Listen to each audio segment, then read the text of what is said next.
Good morning. Ito nga po pala ang aming native inahin.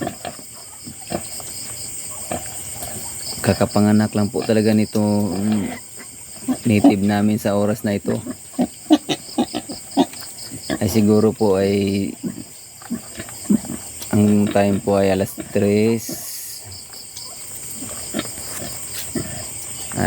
na pala. Nanganak siguro to ng alas 3. Paggising ko po ngayon ay nasa 10 na po yung anak niya. Kompleto na po siguro ito.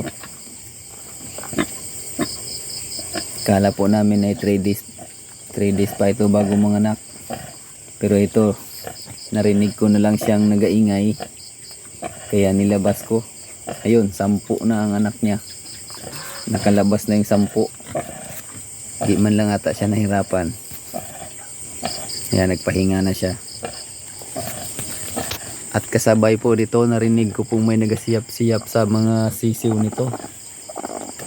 Namisa na rin po siguro ito. Itong native naming manok. Meron pa pong isa doon. Ayan, naglimlim. Tingin ko namisa na rin to.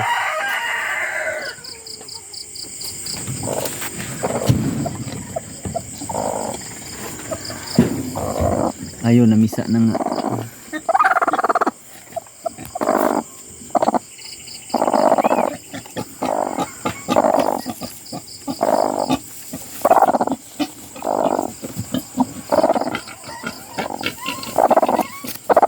Ay, kaluoy.